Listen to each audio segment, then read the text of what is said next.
നമസ്കാരം.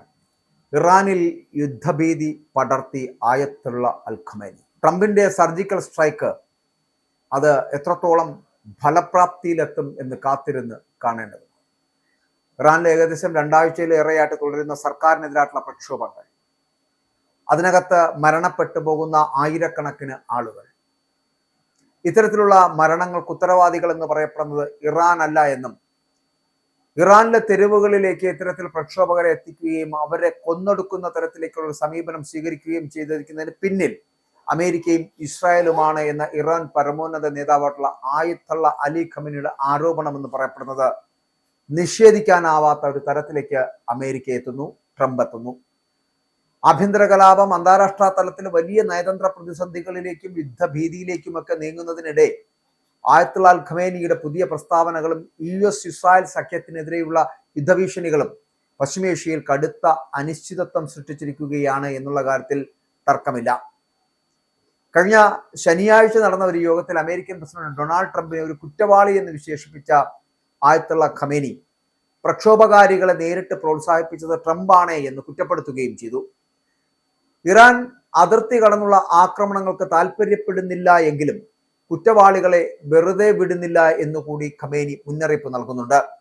ഇറാനിലെ സൈനിക വിഭാഗമായിട്ടുള്ള ഇസ്ലാമിക് റവല്യൂഷണറി ഗാർഡ് കോർപ്സ് എന്ന് പറയപ്പെടുന്ന US സേനയ്ക്കെതിരെ കടുത്ത ഭീഷണി മുഴക്കിയിരിക്കുകയാണ്. ഇപ്പോൾ ഖത്തറിലെ ഒരു ഹോട്ടലിൽ കഴിയുന്ന മുതിർന്ന അമേരിക്കൻ കമാൻഡർമാരുടെ വിവരങ്ങൾ തങ്ങളുടെ പക്കലുണ്ട് എന്നും ഏത് നിമിഷവും ആക്രമണം പ്രതീക്ഷിക്കാമെന്നും IRGCയുമായി ബന്ധപ്പെട്ട ടെലിഗ്രാം ചാനലുകൾ മുന്നറിയിപ്പ് നൽകുകയും ചെയ്തു. അപ്പോൾ ഇതിനെ തുടർന്ന് മിഡിൽ ഈസ്റ്റിലെ പല സൈനിക താവളങ്ങളിൽ നിന്നും US സൈനികരെ ഒഴിപ്പിക്കുന്ന ഒരു സാഹചര്യത്തിലേക്ക് എത്തുകയും ചെയ്തു.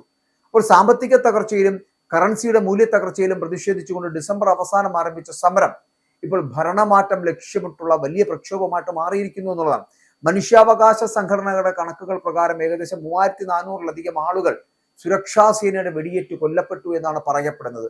പ്രക്ഷോഭകാരികളെ വധശിക്ഷയ്ക്ക് വിധിച്ചാൽ അത് സൈനിക നീക്കത്തിന് കാരണമാകുമെന്ന ട്രംപിന്റെ മുന്നറിയിപ്പ്, ആ മുന്നറിയിപ്പ് അവർ നൽകിയിട്ട് പോലും നിലവിലെ സാഹചര്യം വർഷങ്ങളായി തന്നെ തുടരുന്ന ഒരു സാഹചര്യത്തിലാണ് ഇപ്പോഴും പോകുന്നത്. പക്ഷെ ആ സാഹചര്യത്തിന്റെ ഒരു അവസ്ഥയിൽ മാറ്റം ഉണ്ടായി എന്ന് പറഞ്ഞു കഴിഞ്ഞാൽ അത് ഇസ്രായേലിന്റെയും ഒപ്പം തന്നെ മറ്റു രാജ്യങ്ങളുടെയും ഇടപെടൽ കൊണ്ട് മാത്രമാണ്. അല്ലാതെ ട്രംപ് വിചാരിച്ചതുകൊണ്ട് ഇപ്പൊ പിന്മാറി എന്ന് പറയുന്നതിൽ കാര്യമില്ല. പകരം ട്രംപ് ഭയന്ന് പിന്മാറി എന്ന് പറയുന്നതായിരിക്കും കുറച്ചുകൂടെ നല്ലത്. ഒപ്പം തന്നെ അവിടെ റസാ പഹ്ലവിയുടെ ഇടപെടലടക്കം അവിടെ നടക്കുന്നുണ്ട്. അതായത് ഇറാനിലെ നാട് കടത്തപ്പെട്ട രാജകുമാരൻ റസാ പഹ്ലവി കഴിഞ്ഞ ദിവസം വാഷിംഗ്ടണിൽ അമേരിക്കൻ പ്രതിനിധികളുമായിട്ട് കൂടിക്കാഴ്ച നടത്തി. ഇറാന്റെ കമാൻഡ് ഘടന തകർക്കുവാൻ വേണ്ടിയിട്ട് സെക്യൂരിറ്റി ഫോഴ്സുകൾക്ക് നേരെ സർജിക്കൽ സ്ട്രൈക്ക് നടത്താൻ അദ്ദേഹം ട്രംപിനോട് ആവശ്യപ്പെടുകയും ചെയ്തു. അതായത് ഇറാന്റെ നയതന്ത്ര പ്രതിനിധികളെ പുറത്താക്കണമെന്നും സ്റ്റാർലിങ്ക് വഴി രാജ്യത്തെ ഇന്റർനെറ്റ് ഉപരോധം മറികടക്കാൻ സഹായിക്കണമെന്നും ഒക്കെ ഈ പഹൽവി ട്രംപിനോട് ആവശ്യപ്പെടുന്നുണ്ട്, അല്ലെങ്കിൽ ആഗോള സമൂഹത്തോട് അഭ്യർത്ഥിക്കുകയാണ് ചെയ്യപ്പെടുന്നത്. അവിടെ ഒരു സർജിക്കൽ സ്ട്രൈക്ക് നടത്തി. അതായത് ഇറാന്റെ കമാൻഡോ ഘടനയെ തകർക്കാൻ വേണ്ടിയിട്ട് ഒരു സർജിക്കൽ സ്ട്രൈക്ക് നടത്തി ഈ ഇറാനെ പിടിച്ചടക്കുക എന്നുള്ള ലക്ഷ്യത്തിലേക്കാണ് ഇറാനിലെ നാട് കടത്തപ്പെട്ട രാജകുമാരനായിട്ടുള്ള റസാ പഹൽവി അടക്കം അമേരിക്കയുമായി ബന്ധം സ്ഥാപിക്കുന്നത്. അപ്പോൾ ഈ ഒരു സ്ഥിരീകരണം വരുമ്പോൾ ഇനി അങ്ങോട്ട് യുദ്ധമില്ല എന്ന് പറയാൻ നമുക്ക് കഴിയില്ല. ഇറാനിലെ മനുഷ്യാവകാശ ലംഘനങ്ങളിൽ പ്രതിഷേധിച്ചുകൊണ്ട് ബ്രിട്ടൻ, ഫ്രാൻസ്, ജർമ്മനി, ഇറ്റലി ഈ രാജ്യങ്ങളൊക്കെ ഇറാൻ അംബാസിഡർമാരെ വിളിച്ചു വരുത്തി പ്രതിഷേധം അറിയിച്ചു. അതേസമയം മിഡിൽ ഈസ്റ്റിലേക്ക് ഒരു വിമാനവാഹിനി കപ്പൽ അടക്കമുള്ള കൂടുതൽ സൈനിക ആസ്തികൾ വിന്യസിക്കുവാൻ അമേരിക്ക ആലോചിക്കുകയാണ്. ഇപ്പോൾ ആയിരങ്ങളെ കൊന്നൊടുക്കുക ഒരു സാഹചര്യത്തിലേക്ക് എത്തിയത് ഈ അമേരിക്കയും ഇസ്രായേലും തന്നെ എന്ന് ഖമേനി പറയുമ്പോൾ ട്രംപ് വെറും ക്രിമിനൽ അല്ലേ എന്ന ചോദ്യം ബാക്കിയാകുന്നു. യുദ്ധത്തിന്റെ അലയൊലികൾ അടങ്ങി എന്ന് പറയുമ്പോഴും ഏത് നിമിഷവും ആക്രമണം പ്രതീക്ഷിക്കാമെന്ന് IRGC പറയുന്നത് എന്തുകൊണ്ടാണ് എന്ന് ചിന്തിക്കേണ്ടിയിരിക്കുന്നു. ഖമേനിയുടെ തീപ്പരി പ്രസംഗം ഇറാനിൽ യുദ്ധഭീത പടർത്തിയിരിക്കുന്ന ഒരു സാഹചര്യത്തിലേക്ക് എത്തിയിട്ടുണ്ട്.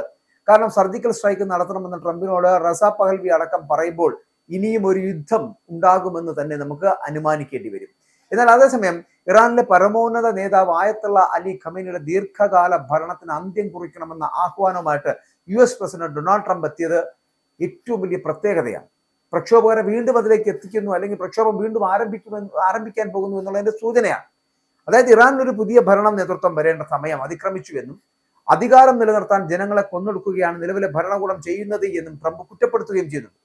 ഇറാൻ ഭരണകൂടം നിലനിൽക്കുന്നത് അക്രമത്തിലും അടിച്ചമർത്തലിലുമാണ് എന്ന് ട്രംപ് പറയുമ്പോഴും അധികാരം നിലനിർത്താൻ ആയിരക്കണക്കിന് ആളുകളെ കൊല്ലുകയല്ല വേണ്ടത് എന്നും രാജ്യം കൃത്യമായിട്ട് ഭരിക്കാനാണ് നേതൃത്വം ശ്രദ്ധിക്കേണ്ടത് എന്നും അദ്ദേഹം ഓർമ്മിപ്പിക്കുകയാണ്.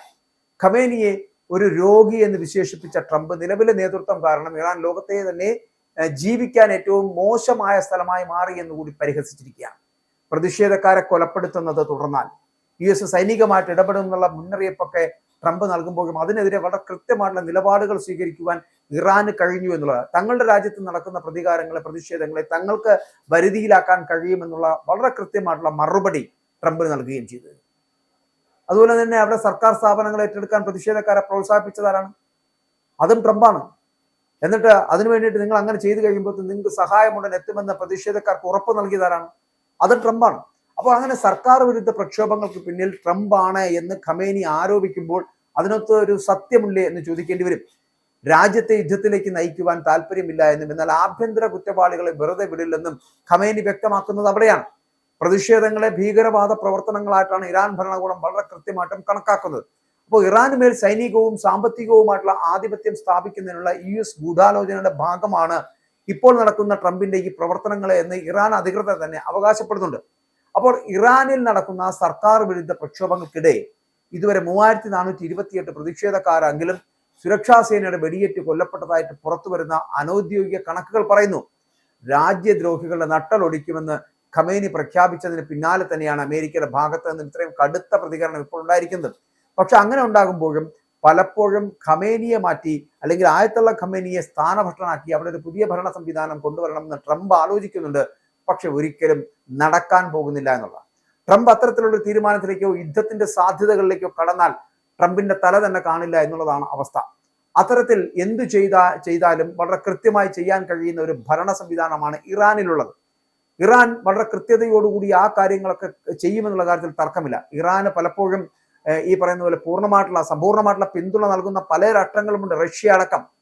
അപ്പോൾ റഷ്യ അടക്കമുള്ള ആ രാജ്യങ്ങളുടെ സമ്പൂർണ്ണ പിന്തുണ ലഭിച്ചു കഴിഞ്ഞാൽ അമേരിക്കയോട് ഏറ്റുമുട്ടുന്നതിന് ഇറാൻ ഒരിക്കലും ഭയപ്പെടേണ്ട കാര്യമില്ല. ഇറാൻ വളരെ കൃത്യമായിട്ടുള്ള സൂചനകൾ അമേരിക്കയ്ക്കും മറ്റു രാജ്യങ്ങൾക്കും, അതായത് ഞാൻ ആദ്യം സൂചിപ്പിച്ചതുപോലെ ഖത്തറും ഒമാനും UAE അടക്കമുള്ള രാജ്യങ്ങൾക്ക്, സൗദി അടക്കമുള്ള രാജ്യങ്ങൾക്ക് വളരെ കൃത്യമായിട്ടുള്ള മുന്നറിയിപ്പ് നൽകി കഴിഞ്ഞു. ഏത് തരത്തിലെങ്കിലും അമേരിക്കയുടെ ആക്രമണം ഉണ്ടാവുകയാണ് എന്നുണ്ടെങ്കിൽ തിരിച്ചടി ആദ്യം ലഭിക്കാൻ പോകുന്നത് ഈ 3 രാജ്യങ്ങൾക്കായിരിക്കും എന്നുള്ളതാണ്. അപ്പോൾ അത്തരത്തിലുള്ള സ്ഥിതിവിശേഷം ഉണ്ടാകാതിരിക്കുന്നതിന്റെ ആവശ്യകത മനസ്സിലാക്കിയ രാജ്യങ്ങൾ ട്രംപുമായിട്ട് സംസാരിക്കുന്നു. ഒപ്പം തന്നെ ഇസ്രായേലിൽ ആക്രമണം ഉണ്ടാകുമെന്ന് ഭയന്നുകൊണ്ട് ബെഞ്ചമിൻ നെതന്യാഹു ട്രംപുമായി സംസാരിക്കുന്നു. ആ കൃത്യമായിട്ടുള്ള ഇടപെടലുകളാണ് സത്യത്തിൽ ഇപ്പോൾ ഒരു യുദ്ധസമാനമായ സാഹചര്യത്തിൽ ഒരു അയവ് വന്നിരിക്കുന്നത്. പക്ഷേ ഈ വരുന്ന ദിവസങ്ങളിൽ ട്രംപിനെ പോലുള്ളൊരു നേതാവിന് യുദ്ധക്കൊതിയന് അടങ്ങിയിരിക്കാൻ കഴിയില്ല എന്നുള്ളത് കൊണ്ട് തന്നെ യുദ്ധം ഒരിക്കലും അവസാനിച്ചു എന്ന് പറഞ്ഞ് നമുക്ക് മാറി നിൽക്കാനോ അല്ലെങ്കിൽ ഇനി ഉണ്ടാകില്ല എന്ന് പ്രതീക്ഷിക്കുവാനോ കഴിയില്ല. പകരം ഒരു സർജിക്കൽ സ്ട്രൈക്ക് എപ്പോൾ വേണോ ട്രംപ് നടത്തുവാനുള്ള സാഹചര്യമുണ്ട്. അതുകൊണ്ട് തന്നെയാണ് ഇറാനിൽ യുദ്ധഭീതി പടരുന്നത് എന്നുള്ള കാര്യത്തിൽ തർക്കം.